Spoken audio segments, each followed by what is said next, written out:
परम पिता परमात्मा का स्मरण प्रणव करें।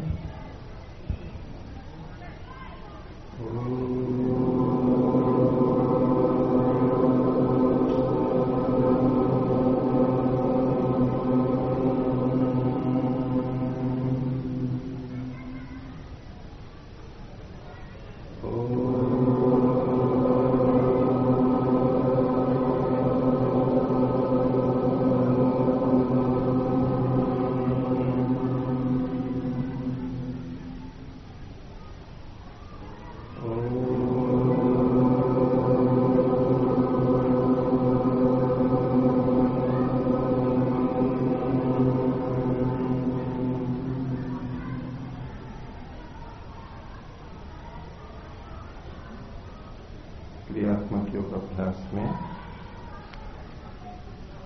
पिछले दिनों जो बात रखी गई थी उसमें कुछ प्रश्न हैं। पहला प्रश्न है, आपने कल बताया था कि प्राणायाम से हम मृत्यु को प्राप्त होते हैं, यह कैसे होता है? प्राणायाम से मृत्यु की ओर बढ़ते हैं। मृत्यु के समय जो स्थिति बनती है वैसी प्राणायाम में भी हम नियंत्रण पूर्वक बनाते हैं। प्राणायाम से हम मृत्यु नहीं लाते और न प्राणायाम से मृत्यु होती है।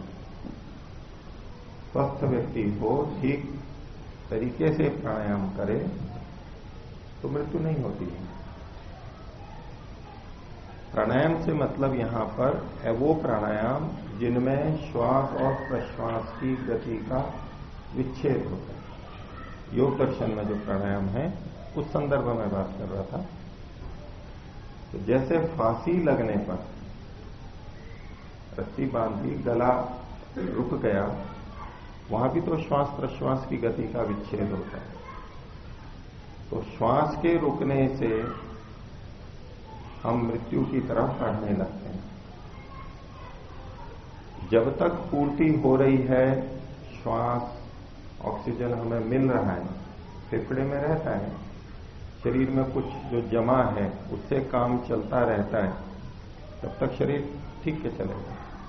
उसके बाद में जब कमी होने लगती है और उसकी समाप्ति होने लगती है तो शरीर की गतिविधियां रुकने लगेंगी, बंद होने लगेंगी और भी अगर वायु ना मिले तो मृत्यु हो जाएगी। मस्तिष्क काम करना बंद कर देगा, हृदय काम करना बंद कर देगा और ये दोनों रुके तो मृत्यु। तो प्राणायाम में हम थोड़े रूप में मृत्यु की तरफ बढ़ते हैं नियंत्रित रूप से और मृत्यु का साक्षात करते हैं। मृत्यु के समय कैसा अनुभव होता है वो हमको वहां अनुभव होता है जब से घबराहट होनी शुरू होती है। श्वास भर के या श्वास बाहर निकाल के किसी भी तरह प्राणायाम करें, जब रोकेंगे तो कुछ देर तक कोई घबराहट नहीं होगी, क्योंकि उस समय हमारे फेफड़ों में वायु रहती है, ऑक्सीजन रहती है और उससे हमारा काम ठीक चलता रहता है। अब जब कमी होनी प्रारंभ हुई है, अब ये मृत्यु की तरफ बढ़ है। लेकिन ये होती बहुत नियंत्रित रूप में है और हमारी इच्छा पर निर्भर करती है। जब चाहे तब हम श्वास पे ले सकते हैं, इसलिए घबराने की भी कोई बात नहीं है।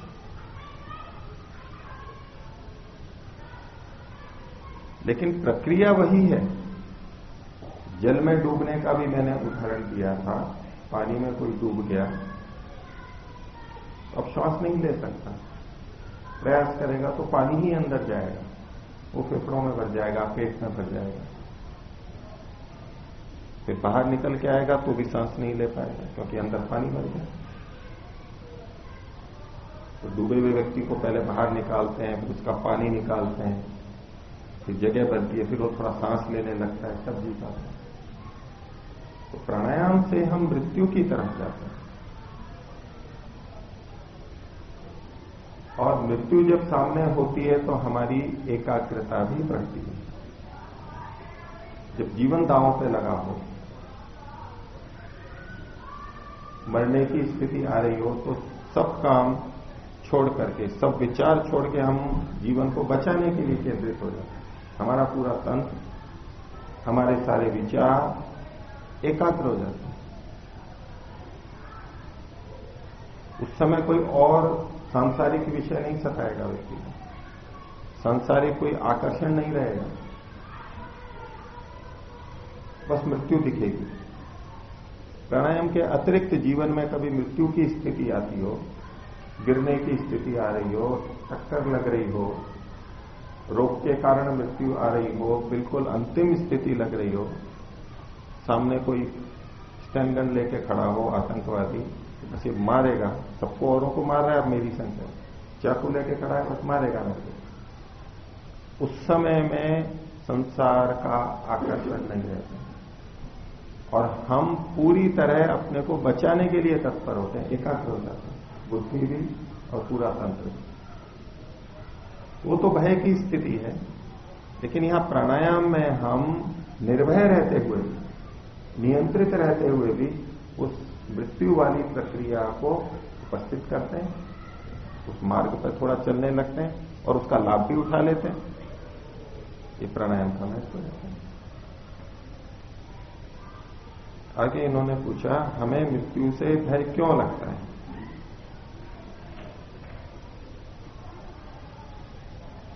भय किससे लगता है? भय कब लगता है? मृत्यु से भी लगता है, और भी जगह भय लगता है। जहां जहां भय लगता है वहां वहां कोई एक चीज समान है। पीछे में घर से बात भी आई थी, भय कहां लगता है? आप लोग बताइए, आप लोगों का क्या अनुभव है? जहां जहां भय लगता है वहां सब जगह कोई एक चीज देखिए कि यहां भी वो चीज है, यहां भी वो है, यहां भी है। बताइए।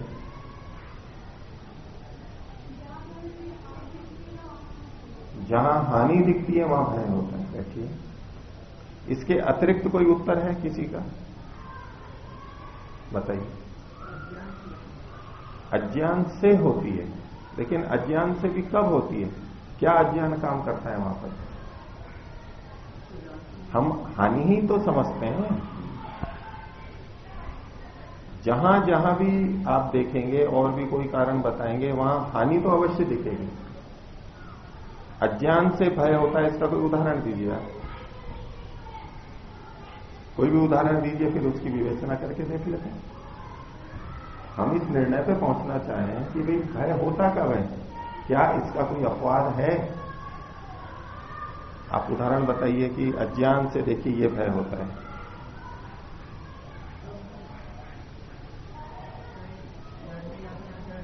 है जी? हाँ, तो वहां पे जिसको ज्ञान हो चुका है कि हम बार बार जब लेते हैं वो तो पहले हो जाएगा। हाँ, जिसको ज्ञान नहीं है वो तो डरेगा, जाएगा ही। ठीक है, बैठिए।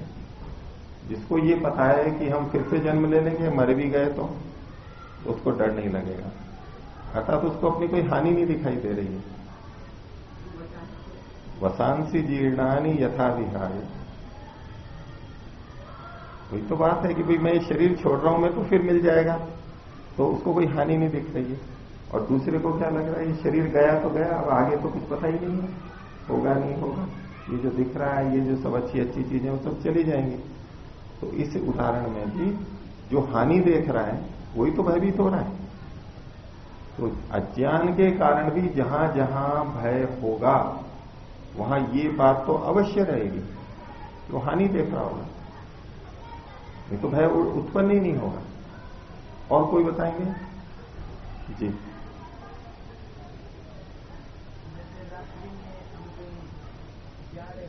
हाँ हाँ,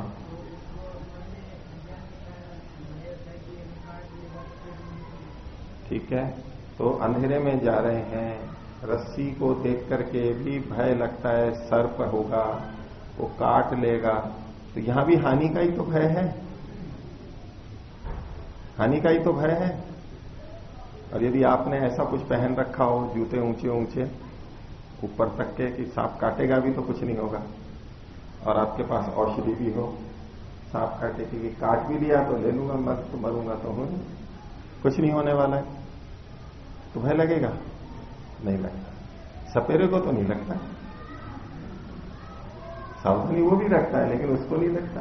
और कितने होते हैं जो डिस्कवरी और नेशनल ज्योग्राफी इस पे देखें, वो सांप का आता है तो वो कैसे पकड़ लेते हैं, देखो डंडे से, उनको कोई भी भय नहीं लगता, कोई सा भी हो, कोबरा हो, कोई भी हो, वाइपर हो, कोई भी किसी भी तरह का सांप हो, तो कैसे ही वो रख करके पकड़ लेते हैं, उनको पता है कैसे पकड़ेंगे।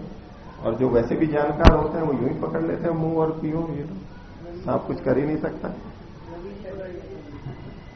ठीक है, जो इसको जानते हैं उनको भय नहीं लग रहा है। क्यों नहीं लग रहा है? उनको डर क्यों नहीं लग रहा है? उनको हानि की संभावना नहीं है, उनको अपनी सामर्थ्य का पता है कि मैं नियंत्रण कर सकता हूं, ये मेरे पे आक्रमण नहीं कर सकता।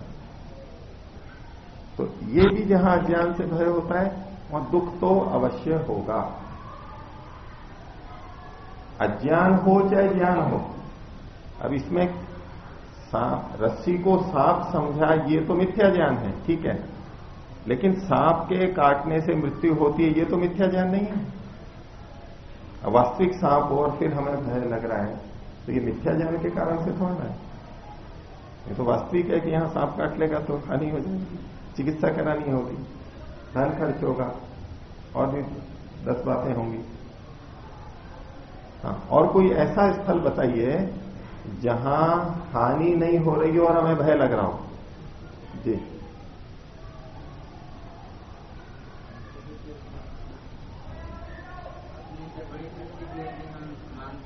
हाँ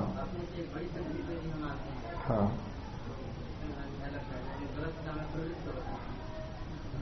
ठीक है, अपने से बड़ी शक्ति, मान लो परमात्मा हो गए, राजा हो गए, सिपाही हो गए, जो भी शासक हो गए, और हम गलती करते हैं तो डर लगता है। किस बात का? किस बात का? वो क्या करेंगे? दंड देंगे, तो दंड में तो कष्ट होगा ना, तो वो हानि हो गई, हानि तो हो ही गई ना। हानि को ही देख रहे हैं तभी तो डर लग रहा है। और यूं तो आप देखें कि कोई डर रहा हो, बच्चा डर रहा हो और माता पिता के पास पहुंच जाए, बलवान के पास, तो भय समाप्त हो जाता है ना उसका।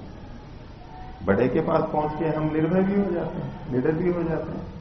वैसे डर रहा, पुलिस थाने पहुंच गया तो हाँ पुलिस वाले, अब कोई डर नहीं है, अब सबके बीच में आ गया हूं, कोई डर नहीं है। बलवान के पास पहुंचने पे डर भी लगता है अगर दंड हो तो, और हम सुरक्षित भी होते हैं अगर उचित है तो वहां भी जो डर लग रहा है हानि का लग रहा है। आप ऐसा उदाहरण बताइए जहां हानि नहीं होती हो लेकिन भय लगता हो, बताइए।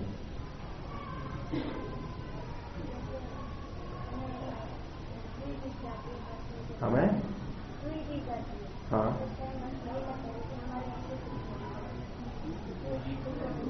मतलब औषधि वाली बैठी, तो उसमें भी चुभता है, तो वो दुखी तो हमारे को हानि तो दिख रही है।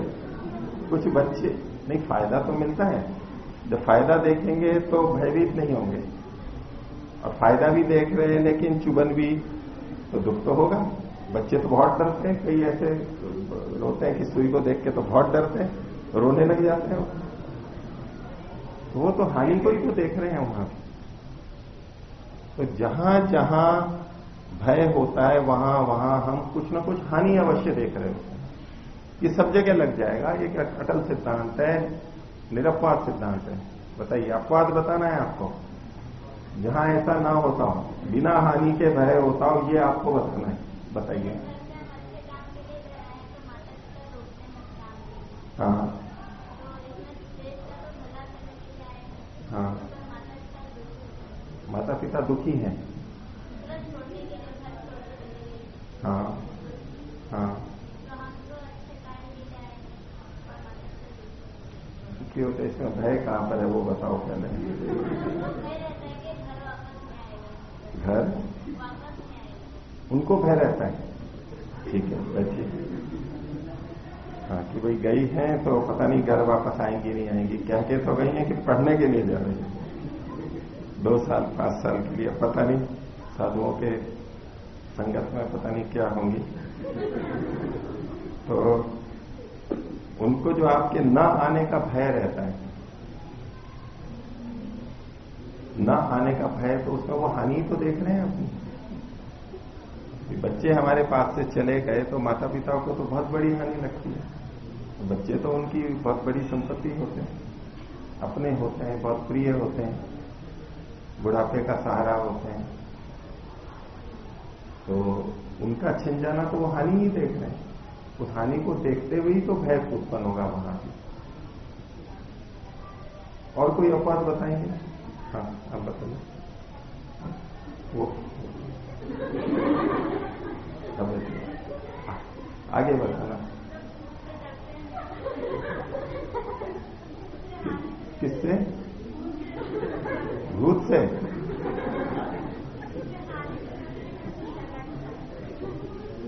नहीं, जिनको भय लगता है, बैठिए, उनको हानि दिखती ही है। ये जो आप वचन बोल रहे हो कि उनसे कुछ हानि तो होती नहीं है, ये तो आपने सुन पढ़ लिया है कि हाँ भूतों से भूत होते नहीं है या भूत से हानि होती नहीं है। लेकिन डर लग रहा है तो वो हानि की आशंका तो है ही, हमें संदेह तो है, क्या पता हानि हो जाए। वहां भी हानि की है, हानि ही दिख रही है हमारे को, कष्ट ही दिख रहा है, इसलिए भय होता है। हाँ, आप बताइए।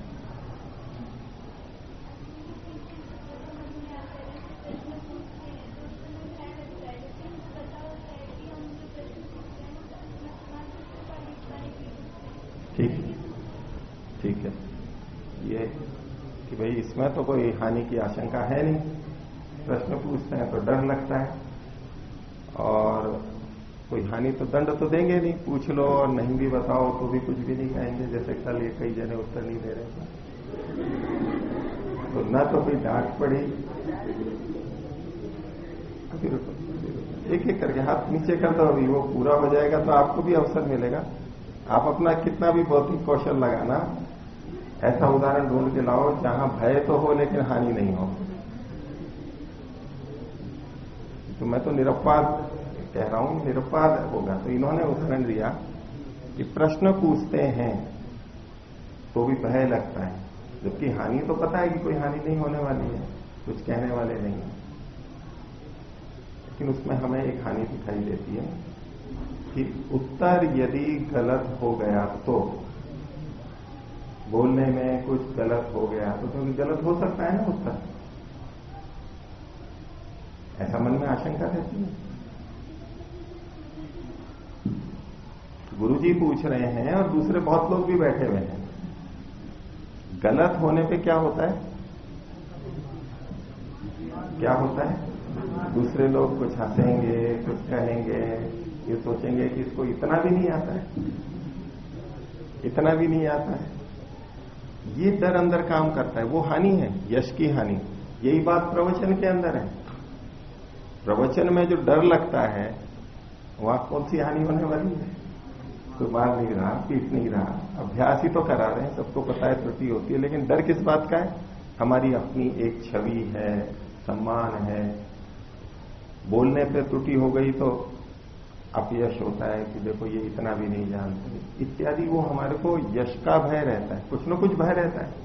भय रहता है यानी कुछ न कुछ हानि देख रहे हैं। अब बताइए, बताइए आपको। हाँ, पूछने में भी, अच्छा, पूछने में भी भय लगता है, वहां भी यही बात है। क्योंकि प्रश्न पूछने में भी तो ये होता है कि उल्टा सीधा कैसा प्रश्न कर दिया है इन्होंने, बेतुका प्रश्न कर दिया, ये तो इतनी भी समझ नहीं है। अथवा ये प्रश्न करते हैं, ये इतना भी नहीं जानता या जानती है, ये प्रश्न कर दिया, ये हमारे को डर लगता है। पता नहीं मेरे इस प्रश्न का लोग क्या अभिप्राय समझेंगे, मेरे को कैसा समझेंगे, ये आशंका रहती है हानि की। यश की हानि की इच्छा रहती है, आकांक्षा, आशंका रहती है। यश की हानि की आशंका रहती है। तो हानि तो वहां भी हम देख रहे हैं। अच्छा, कौन खड़ा कर रहे थे आज? जहां कोई हानि नहीं हो और भय हो। ऐसा कोई उदाहरण हो तो बोलिए।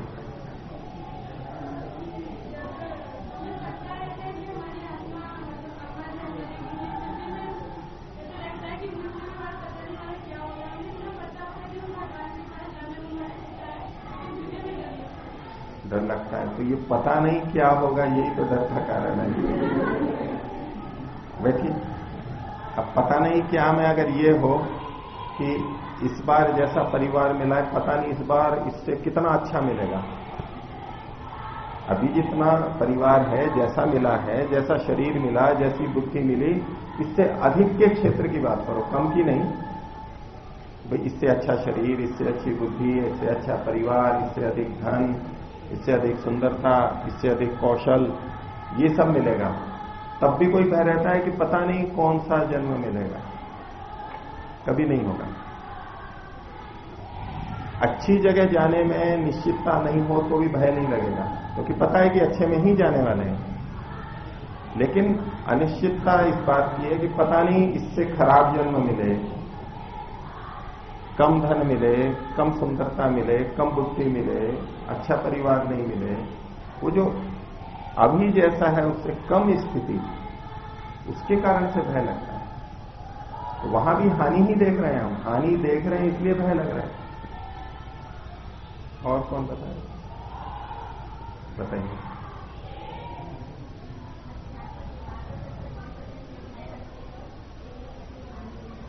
अध्यापक के अध्यात्म के मार्ग पर चलने में भय लगता है, लेकिन हानि नहीं होती है। अच्छा बैठिए। तो भय लगता है, इसका मतलब है हानि की तो आशंका हमारे को है। कैसे है ये तो हानि तो मेरे को बतानी पड़ेगी, नहीं तो आप कैसे मानेंगे। ये तो मैंने अन्य उदाहरणों के आधार पर कह दिया कि भय लगता है तो हानि तो आप देखेंगे, हानि तो है ही। क्योंकि मेरे मन में पक्का विश्वास है कि भय लगता ही तब है जब हानि हो। तो अध्यात्म के मार्ग पर वैसे कोई हानि नहीं है, अच्छा ही अच्छा है।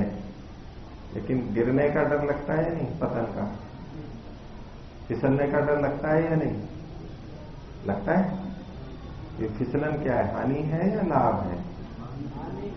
हम अच्छी तरह चल रहे हैं, लेकिन कोई ऐसी बात हो गई और हमने गलती कर दी, फिसल गए हम, हमारे से त्रुटि हो गई, तो उससे हमारा अपयश होगा। लोग क्या समझेंगे, बड़ा आध्यात्मिक बनता था, अभी देखो क्या करें, 10 बातें सुनाएंगे, आक्षेप होंगे, ये सब हानि होती है, दिखता है हमारे को। वैसे पता है कि चलेंगे तो लाभ होगा, लेकिन फिर भी जो डर लग रहा है वो इस बात का कि हम गिर ना जाएं। क्योंकि कठिन लग रहा है, पता नहीं मैं कितना टिकूंगा, नहीं टिकूंगा, चल पाऊंगा, नहीं चल पाऊंगा, वापस लौटना पड़ेगा। अभी तो घर वालों को बहुत कह कर क्या है, रोकने पर भी नहीं रुके, खूब उन्होंने जोर लगा लिया। तो फिर नहीं चल पाएंगे तो फिर आखिर कहां जाना पड़ेगा, घर पर। तो क्या मुंह लेकर के जाएंगे। मन में संकोच रहता है ना कि इनके रोकने पर भी मैं नहीं रुका, चला आया मुंह फेर करके, इनकी कोई परवाह नहीं की, और अब फिर मैं जा रहा हूं।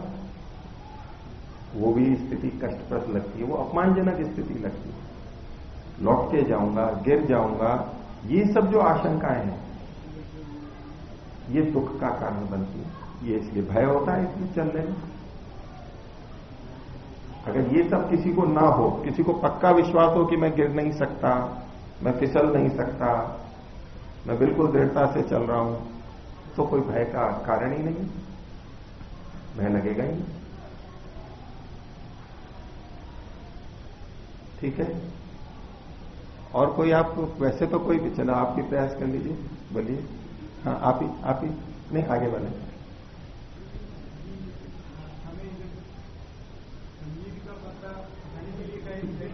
हाँ हाँ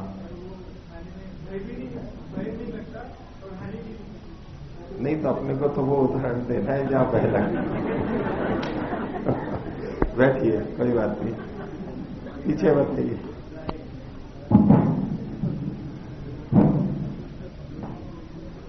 जी, आपने कहा कि हम दवाइयां भी रखें, जैसे आपने सांप का उदाहरण दिया, कि कोई सांप अगर हम दवाइयाँ रखे हों और सब कुछ सारी दवाइयाँ सब कुछ सारा ट्रीटमेंट कोई डर ना हो मरने का या कुछ नहीं, लेकिन फिर भी ऐसा लगता है कि शायद सांप पकड़ने में हमें डर लगे, या जैसे कोई शेर आ गया सामने, हो सकता है हम पूरा जाली के अंदर बंद है ये हमें नहीं खा सकता, लेकिन फिर भी डर लगेगा। ठीक है, लगेगा। उन सब स्थितियों में हमें हमारे साधनों में न्यूनता दिखाई दे रही है, कुछ ना कुछ। क्या पता दवाई काम ना करे क्या पता मैं इसको पकड़ तो रहा हूं लेकिन अचानक वो फिसल जाए, और फिसलते ही तो एकदम डंक मार देगा वो। 1 सेकंड की अंतर हुआ तो डंक मार सकता है। कुछ न कुछ हानि तो हम अवश्य देख रहे हैं, देखिए इसका कोई अपवाद नहीं मिलने वाला है। आप और सोच लीजिएगा, सोच लीजिए, परीक्षा कीजिए। अगर आपको भय लग रहा है और कष्ट नहीं दिखाई दे रहा है, हानि नहीं दिखाई दे रही है, तो थोड़ा सा खोजेंगे तो आपको हानि अवश्य मिलेगी। ये अटल कारण है। हानि नहीं दिख रही है तो भय नहीं लगेगा। तो इनका प्रश्न था कि मृत्यु से हमें भय क्यों लगता है? क्योंकि मृत्यु से हमें हानि लगती है, मृत्यु से हमें हानि लगती है। किस चीज की हानि लगती है मृत्यु से? एक तो ये शरीर छूट जाएगा, इतना प्रिय शरीर जिसको इतने बादाम खिला खिला करके वो तरह से 10 लाख के बादाम आए थे एक साथ पूरी संस्था में। इतना दूध पिया, इतना व्यायाम किया, इतना नहाए धोए, और इतना प्रिय लगता है शरीर, बहुत मेहनत से बनाया हुआ है। और भाई बहन, माता पिता, पति पत्नी, धन संपत्ति, ये सब छूटते हैं तो भय लगता है। अच्छा, एक उदाहरण देता हूं कि कार यदि किसी की नष्ट होती है तो दुख होगा, भय होगा, होता है। लेकिन एक ऐसा चालक है, टैक्सी चालक, जो उससे अपना आजीविका का अर्जन करता है। उसने उस गाड़ी को इतना चला लिया कि 2-3 गाड़ियां और खड़ी कर ली, मकान भी बना, खूब कमा लिया उससे। मान लीजिए वो गाड़ी उसने 3, 4, 5 लाख की खरीदी थी और उसने 20-30 लाख कमा लिया। अब यदि वो जाती है तो उसको दुख होगा? ले चुका ये काम, कंप्यूटर लिया 40-50 हजार का, और काम करते करते करते कई लाख कमा लिया, खूब कमा लिया, जितना कमा सकते थे कमा लिया। वो चला भी गया तो कुछ नहीं। कपड़ा होता है, कपड़ा इतना पहन लिया, 6 महीने हो गए, साल भर हो गया, 2 साल हो गए, अब अगर वो जाता है तो नहीं।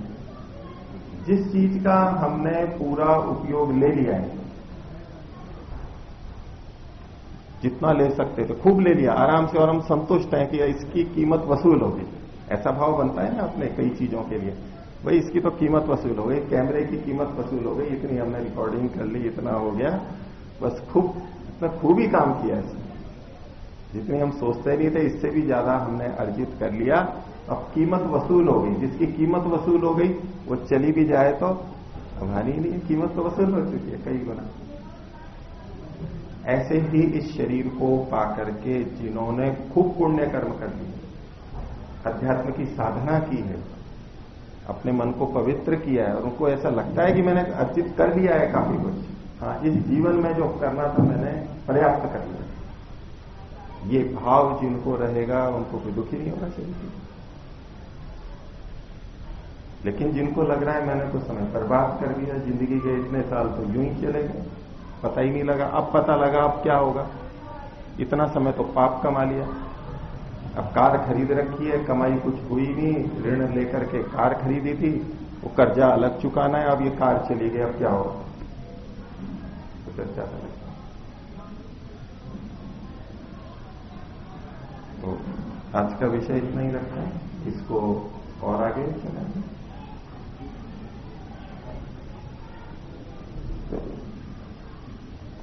मात्र बात करेंगे, आप में से कौन उठाएंगे? तो कोई अन्य व्यक्ति? नहीं, वो तो ठीक है, और कोई अन्य आप में से बहुत जने उठा सकते होंगे, उठे ये उठा रहे, प्रारंभ कीजिए।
बाद में आया था आज का।